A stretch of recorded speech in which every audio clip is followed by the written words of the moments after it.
Le questionnement spirituel, pour moi, est fondamental chez les êtres humains. On ne peut pas se passer de spiritualité, de mon point de vue, à la fois dans son rapport intime et dans son rapport aux autres, dans son rapport au monde.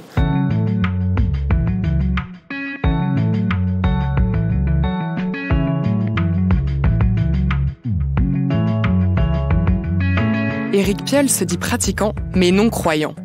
Membre d'Europe Écologie Les Verts, il a été réélu en juin dernier pour un second mandat à la mairie de Grenoble. Dès son plus jeune âge, cet élu a baigné dans un milieu catholique, sans pour autant avoir la foi. Son héritage familial et l'étude des textes bibliques ont largement influencé sa manière de voir le monde. Et pourtant, en tant que maire, il combat l'intrusion de toute question religieuse dans la sphère politique. Une fois endossé l'écharpe tricolore, il se fait l'avocat d'un principe de laïcité appliqué à la lettre. Mélinée Le Priol, journaliste à La Croix, a rencontré Éric Piolle à l'hôtel de ville de Grenoble. Dans ce podcast, des personnalités de tous horizons nous éclairent sur les relations entre la politique et les religions à partir de leur expérience sur le terrain. Vous écoutez la 2e saison de Place des religions.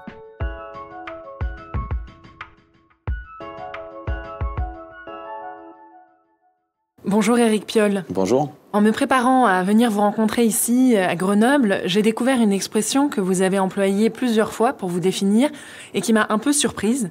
Pratiquant non croyant. C'est une formule originale, mais qu'est-ce qu'elle veut dire ? Qui veut dire exactement ce que les mots signifient, à savoir que je conserve une pratique religieuse d'église.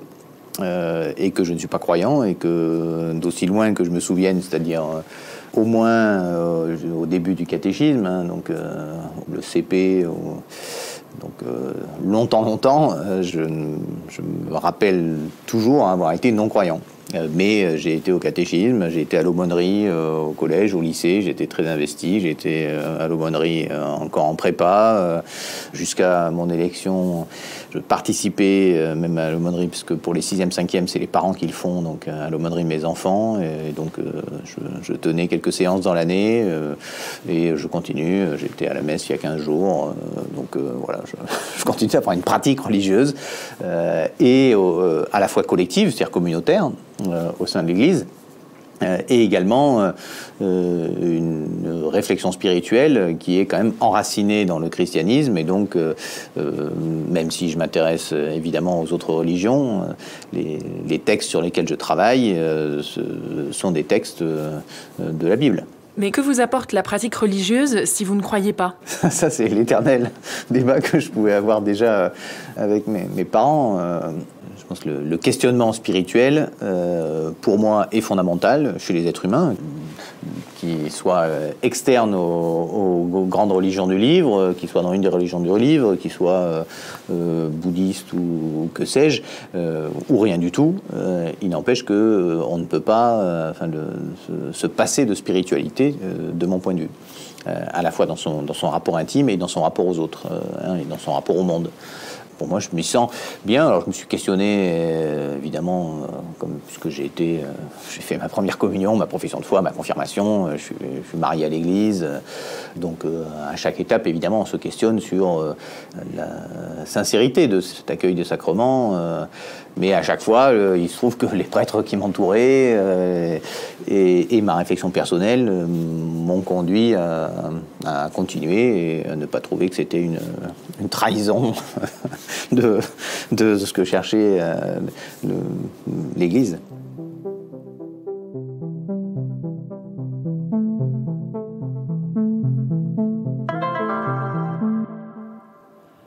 Vous avez grandi dans le Béarn, vos parents étaient chrétiens, et vous avez déjà dit d'eux que leur foi les avait poussés à l'action sociale. Les deux peuvent être liés, selon vous ?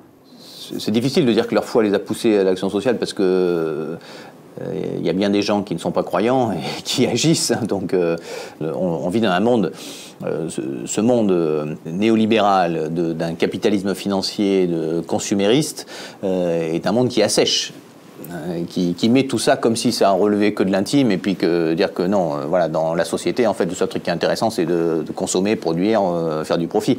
Et donc, j'ai toujours vécu, moi, les espaces, que ce soit l'aumônerie au collège, au lycée ou plus tard, que ce soit l'aumônerie pour mes enfants aujourd'hui, qui sont tous les 4 impliqués, bien que pas forcément croyants eux-mêmes non plus, que ce soit dans notre histoire familiale, il y a cette volonté de remettre le questionnement humain au centre. Ça se fait dans d'autres cercles, et des cercles non croyants, hein, mais ça se fait là aussi, et puis on est héritier d'une pratique, d'une tradition. En tout cas, moi, je me sens dans un continuum dans l'histoire de France, mais aussi un continuum familial et culturel. Et à la fois, on s'en émancipe, on s'en libère, et c'est un processus permanent. Et à la fois, on regarde ce qu'il a d'intéressant. S'émanciper et se libérer, c'est pas jeter le bébé avec l'eau du bain, quoi. Vous décrivez l'Église comme un espace de contestation, mais est-ce que c'est pas une vision un peu idéalisée de cette institution que l'on entend quand même plus sur les questions spirituelles et sociétales, notamment en bioéthique, que sociales et écologiques ?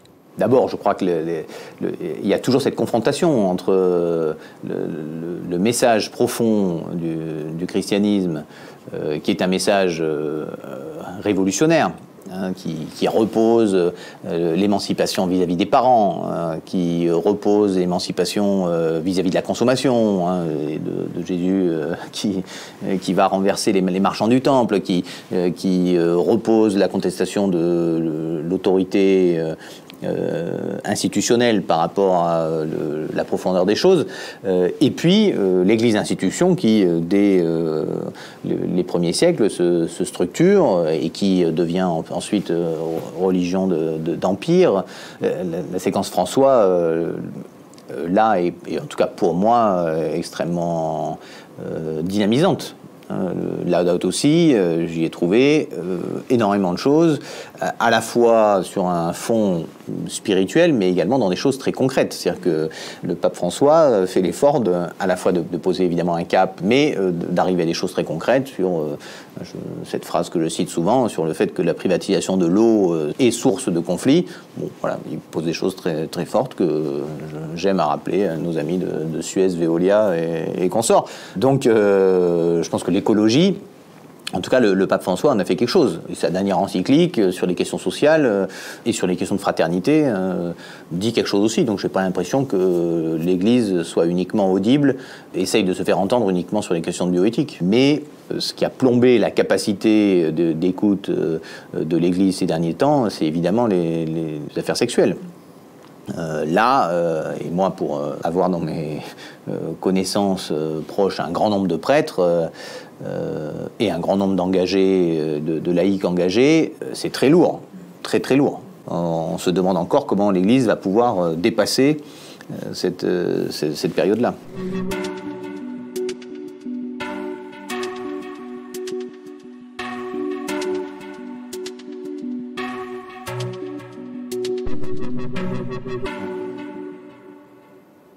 Il y a quelques années, dans le journal Libération, vous vous êtes défini comme un compagnon de route du christianisme. Dans un entretien à Études, vous avez qualifié l'Évangile de moteur spirituel de l'action politique. Quand on est un homme de gauche comme vous, qu'a-t-on à gagner politiquement en affichant ces valeurs religieuses qui hérissent un certain nombre de militants de votre bord ? Oui, mais je ne me pose pas la question comme ça. Ce qui est important pour moi, c'est de dire en sincérité, de dire quel cap politique je vise, quelles actions concrètes et quelles mesures je propose, évidemment, mais de dire aussi un petit peu d'où je les propose. Et donc cet exercice-là, c'est pour moi un exercice de sincérité pour que les gens comprennent mieux d'où je parle. Voilà. Alors, évidemment, c'est sûr que c'est pas forcément très porteur dans une société qui est extrêmement sécularisée, et puis qu'en plus j'y ai aucun intérêt puisque je suis pas croyant. Donc on pourrait presque dire que je me fais, j'ai ni l'avantage de me faire reconnaître comme un croyant, ni celui de me faire reconnaître comme un non-croyant engagé. Donc on pourrait dire qu'effectivement j'ai les inconvénients des deux côtés, mais en fait ça m'intéresse pas ce prisme-là. Mais ça me semble être d'abord un exercice de sincérité, d'une part, et d'autre part, ça fait partie de ma réflexion. Et donc, quand je fais de la politique, c'est pas juste des mesures pour tel truc ou tel truc. Il y a une source d'inspiration. Et donc, mon articulation entre la pensée conceptuelle, la mise en acte, la réflexion et la prise de distance par rapport à cette mise en acte et à cette pensée, réfléchir à quelle est sa mythologie et comment on conjugue des imaginaires humains différents, ça fait partie de mon exercice de leader politique, je trouve, de ma responsabilité de leader politique. Donc voilà, en plus j'ai plaisir à le faire parce que j'ai plaisir depuis toujours à discuter de ces questions-là, donc voilà, je le fais. Et puis on verra bien les conséquences, je m'en fous un peu en vrai. Comme maire de Grenoble, comment est-ce que vous interagissez avec les différents représentants des cultes? Quelle distance vous vous imposez pour rester dans le cadre de la laïcité? La loi de 1905, elle dit à la fois la liberté totale de conscience et un exercice des cultes qui est régi par la loi et dans lesquels notamment l'État est neutre. Neutre, ça ne veut pas dire indifférent. Donc moi je suis aux côtés des communautés de croyants comme je suis aux côtés de n'importe quelle communauté, quel que soit son objet, dans la ville. Donc j'y suis. Ce que j'ai changé par rapport à mes prédécesseurs en arrivant ici, c'est de me mettre à équidistance de toutes les religions. C'est-à-dire qu'auparavant, le pouvoir politique, et c'est le cas quand même dans énormément de villes, se considérant presque comme naturellement chrétien, même si pas forcément croyant ni rien du tout, mais a un rapport aux religions qui est très focalisé sur l'islam et sur le judaïsme. Hein. Donc vous retrouvez les politiques qui sont souvent là dans les événements, dans les synagogues, les événements, les grands temps forts de la religion musulmane. Moi, j'ai considéré que je ne devais pas, en tant qu'élu, j'étais rien du tout, j'étais neutre, et donc je devais aussi aller voir les chrétiens, et parmi ces chrétiens, les catholiques, l'Église réformée de France, que je connais un peu, mais aussi, par exemple, les églises évangélistes, qui étaient totalement en dehors de mon champ de vision, de pratique, ni même de curiosité. Bon, c'est sûr que quand je vais à l'église catholique, je chante pas, voilà. Quand j'y suis en tant que maire, pourtant j'adore vraiment chanter, ça fait pour moi partie de ma pratique religieuse, mais je chante pas, voilà. Je suis neutre et totalement neutre, voilà. Et puis c'est lié quand même à des temps forts. Souvent il y a des temps forts, d'abord parce qu'ici il y a un groupe interreligieux qui est très fort, alors qui était avant piloté par la mairie, donc ça on a arrêté aussi. On a dit non, en fait l'interreligieux, nous on n'a rien à y faire, donc vous pilotez tout seul, on est super content, on est à vos côtés quand vous lancez votre calendrier interreligieux, on vous aide, etc. Mais par contre il n'y a pas le patronage de la mairie pour piloter l'interreligieux. Donc ça c'est un changement aussi que j'ai introduit par rapport à mes prédécesseurs. Et puis le dernier changement, mais qui semble un peu incroyable, c'est que la mairie commandait des messes ou des temps interreligieux à l'occasion de certaines fêtes. Quand je suis arrivé, on préparait les 70 ans de la libération de Grenoble. Dans le protocole, ça démarrait par une messe. J'ai dit, ça non, là, vraiment, on n'est pas là-dedans.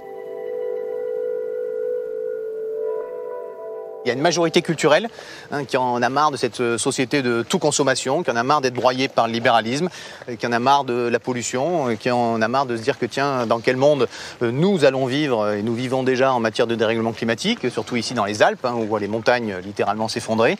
Donc il y a là un enjeu pour une vie plus riche de sens, où on se questionne sur nos modes de vie et on repartage, on refait du commun. Et je crois que cela, pour 2022, c'est fédérateur et c'est gagnant pour la présidentielle. Oui, nous sommes en capacité d'exercer le pouvoir collectivement et que oui, le temps de choisir qui mènera cette équipe, c'est pas maintenant, maintenant c'est le temps du projet. Alors 2022 se profile déjà, la presse vous dit ambitieux, attiré peut-être par des responsabilités nationales. Comment articulez-vous vos aspirations personnelles et votre volonté de fédérer autour d'un projet collectif, ce qui est une valeur importante pour vous? Ce n'est pas déchirant ? Non, je crois que c'est la beauté des équipes. Finalement, nous sommes dépositaires, particulièrement moi, d'une histoire de combat écolo très fort, notamment à Grenoble. Et donc, si nous avons pu gagner en 2014, qui était une première, c'est à la fois parce qu'on a peut-être changé d'approche, amené cette culture d'exercice du pouvoir, de responsabilité, que ça a changé la façon de concevoir l'équipe, le projet, la dynamique. C'est aussi qu'il y a eu toutes ces générations avant nous. Donc, ce qui frappe le mieux cela, c'est que évidemment, on n'est rien sans le collectif, notamment en politique. Moi, mon éthique personnelle, c'est une phrase que j'ai empruntée à un jésuite, Paul Valadier, qui dit que l'éthique, c'est être à la hauteur des événements qui vous font face. Voilà, donc j'essaie humblement d'être à la hauteur des événements qui me font face, un peu comme ce qu'on peut retrouver dans une autre parabole de l'évangile de Saint Matthieu, au chapitre 19, qui finit par il sera plus facile à un chameau de passer par le trou d'une aiguille que pour des nantis de rentrer au royaume des cieux. Donc voilà, il faut agir humblement, mais en essayant d'être à la hauteur des événements qui vous font face et de ce que les circonstances, l'environnement et votre parcours a créé comme capacité à agir devant vous. Donc j'essaie d'être à la hauteur de cette capacité à agir.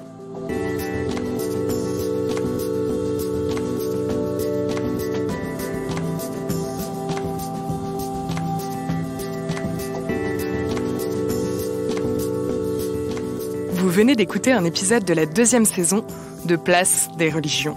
S'il vous a intéressé, n'hésitez pas à le partager et à vous abonner à notre podcast. Chaque semaine, retrouvez-nous en compagnie d'une nouvelle personnalité politique.